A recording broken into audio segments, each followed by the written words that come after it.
Listening is a very important skill to develop, and where most of us think we do listen to what people are saying, on a regular basis we tune out, or we're too busy talking to ourselves in our own head to actually hear what the client is actually saying.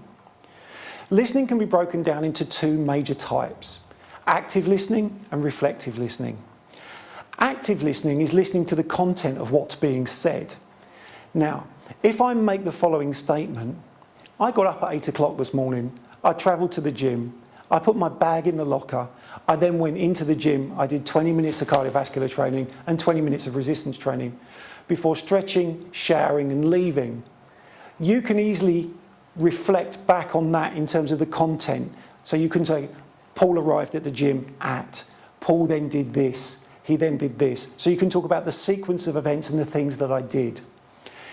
Listening to what people did shows them that you are paying attention. Presenting their information back in the order in which they presented it can also reassure them that you were listening. Taking that information and just the content and starting to talk about, oh, so what did you do in your resistance training and what did you do in your CV training, doesn't take into account all of the other activities that occurred. So reactive listening is when you listen to the content. And we need to listen to the content so we understand the context in which people are talking. Most of us are pretty good at active listening. However, an additional skill that most fitness professionals could develop is the art of reflective listening. Reflective listening is listening to what's being said and then making a guess at what they mean by that statement or series of sentences. It's not just sitting there quietly nodding your head. It's paying attention to the content and the underlying meaning. Reflective listening makes a guess at what the person's saying. That has to be interpreted by the fitness professional, a response generated, and then the response sent back to the customer or client. This all has the opportunity, or provides lots of opportunities for misunderstanding. So when we do reflective listening, instead of asking more questions, the way in which we approach reflective listening is to actually make sentences which are statements rather than questions. So someone will give us some information, we'll make a guess at the meaning, and when we make a guess at the meaning, we present that information back as a statement, as if it's true or a fact. The advantage of this is it produces less resistance rather than repeated questioning. If we ask too many questions, it can end up feeling like an interrogation.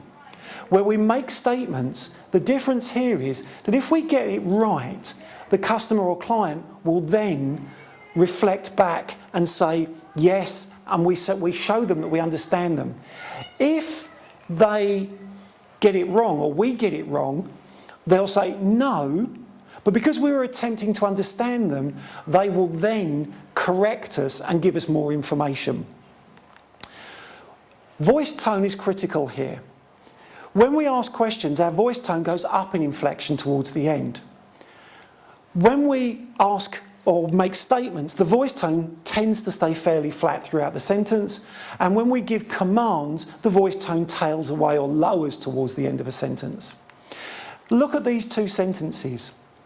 The first one, notice first of all that there's a difference in punctuation at the end of the sentence. The first one is a statement, the second one is a question. So you're thinking about changing soon. So you're thinking about changing soon. Both of those are examples of statements. You're thinking about changing soon. You're thinking about changing soon. Demonstrates the voice tone going up at the end, which both end up being questions. Reflective listening is a nice way to draw additional information out of people. When people give us information, they can sometimes be guarded about how much they want to tell you. If we make a guess at the underlying meaning and we get that right, the client customer then starts to relax and say to themselves, there's no point in trying to hide information from this person because they seem to understand me. They then become much more relaxed and there's a much greater flow of information. You need to be careful and mindful at the same time of just how much information you can get from someone using this technique. It's very subtle but very powerful. Here's an example of some slides, or on the slide, of just different statements. I don't do any physical activity at the moment. You think you may benefit from becoming more active? Yes, but I don't know where to begin. You'd like some ideas of where to start. Notice the voice tone in this example, where the instructor fitness professional is using statements rather than asking more questions. Reflective listening is not a passive process. It's a very active process. You need to really concentrate, and this will take a while to get used to doing. Listen to what's being said in terms of the content, and then check you understand what the person means from the content that they've provided. So you've got content and you've got meaning. The reflective statement goes on the meaning part. So you mean, so you think, so you feel.